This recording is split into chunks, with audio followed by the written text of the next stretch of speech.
กันเที่ยวดับเที่ยวมาอยู่ป่าเราจะเข้าไปช้อปปิ้งในบ้านกับสาววันนะคะสบายดีจ้ะพี่น้องหลังจากที่มาจากอาฮิตกับเหมาะแม่สีเดียวกันว่าเสือน เอาไปใส่ก้อนเจ้าไหนยาและทั้งหมดเนี่ย ทำไมสีเดียวกันบอสมันบ่มีเกลือไปซื้อเกลือก่อนซื้อเกลือมาเผาป่าเติมถ่านเลยนะเดี๋ยวถ่านหมด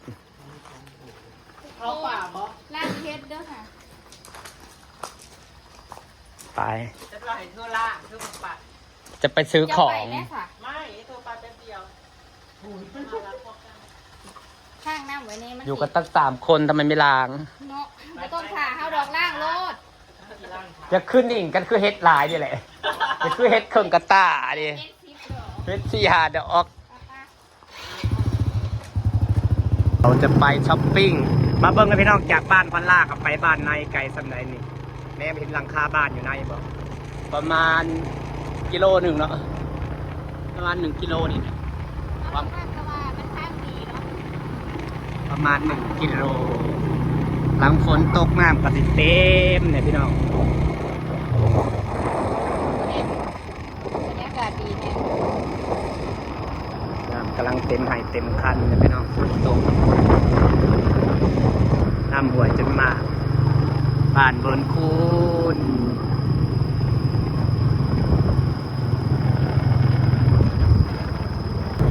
บ้านเบิร์นคูนลำไส้ทองแขกสวัสดิ์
แต่ปัสสาเนี่ยไปหาในบ่อนเราหาเราเคยได้เนาะปัสสา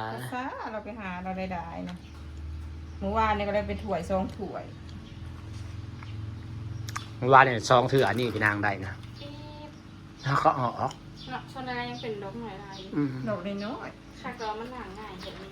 เป็นคอหนังเลยเป็นคอขายก็หาก็ออกแล้วก็อ๋อจะเป็นดูเลยสาว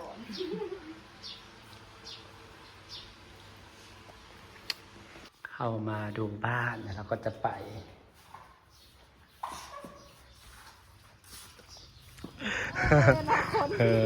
คิดลายแล้วลืมมาถ่ายคลิปตายแล้ว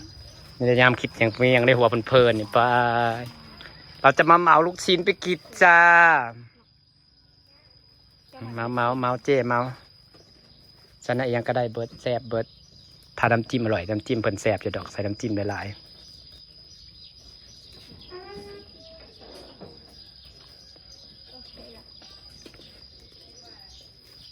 ลาดไปเลยเยอะถือเยอะอยู่ก็ใส่เยอะๆน้ำจิ้มอร่อยอยู่อร่อยแข่งกับไปแม่ปิ่นเลยแหละเขาเลยอยากฝากให้เขาเห็นคลิปมาให้เขาอะไรอยากให้นี่นะทุกคนมันก็ยังบุไรยังบุไรสิเอกมันลูกศิลป์ลายเราซื้อเยอะอยู่ให้ลูกตำจิ้มบดเถิงมันก็บดแซ่บเลยเนาะพอสิเปิดของเขามีการยานเปิดของเขาอีกเป็นไฟดับอีกหรือเปล่าจ๊ะ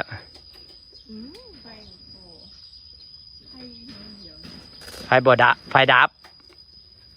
ให้แบบเป็น จะว่าดับอีกบ่จักเที่ยวดับเที่ยวมาอยู่ภายแต่3-4เที่ยวดับเลย มันจะเดี๋ยวมันจะขึ้นภายใน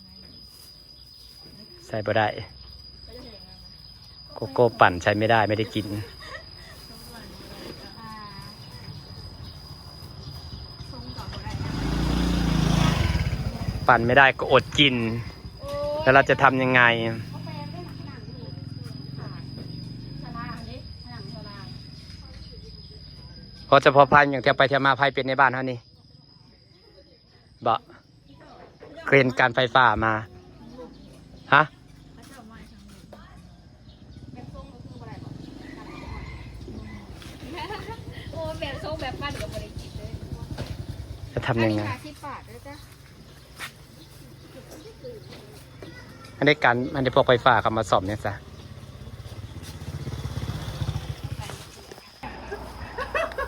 ถ้าแบบในบ้านคือไฟดับไม่ได้ดับปจักตอนนั้นปลักไปเขาปจักไฟไม่ได้ดับเลยเนาะ สั่งน้ำแต่ว่ามันนะ เขาปั่นไม่ได้ไฟดับอยู่ไม่ได้ดับปลั๊กไฟเขามีปัญหา น้ำตาลต้นน่ะมีแต่แนวสบายป้า เพราะว่าแบบ แต่ เขาเนี่ยแบบพัดลมมันคือผัดไปให้เบิ่งในกล้องมันคือผัดสา ไปป้ากับแต่ชาวบ้านก็ไปเป็นมอกไปมอก เซฟเอื้อเหมือนเดิมนะจ๊ะยังกับข้าวต้องเซฟเอื้อ โอ้ไผ่แต่มันขึ้นอยู่บ่ใส่ถาดเลยนะป้าให้ทานเบิด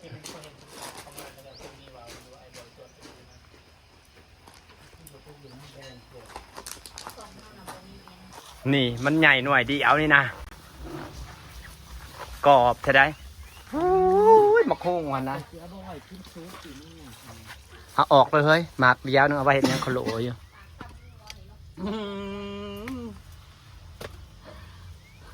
มึงแน่มะโค้งเต็งนะความบดกเต็งกำลังคิดว่าเตซิมเต็งเสียนี่มันจังไดวะสิไปหาตัดใหม่มาค้ำก็มันเริ่มหนักเลย ตะกอบขนาดที่เนาะ เริ่มหนักจะไปตัดใหม่มาค้ำเลยพี่น้องเอ้ยนี่เอาไปเถอะเอาไปยำโอ้งาเทิงแห่งกับเป็นนี่ครับแต่เขาต้องค้ำคักต้องค้ำคัก ตั้งไว้นี่แหละ ทำหลายๆเลย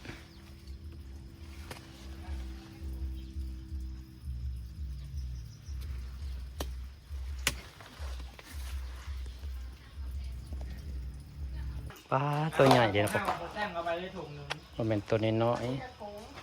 มันมี6 ถุงเอาพ่อเอาอีกถุงหนึ่งเป็น5 ๆอย่าง นางจะกระชัน ฮัลโหล โอ้รถงามรถนางจักรจันทร์รถขักก็ได้แล้ว เสียบเล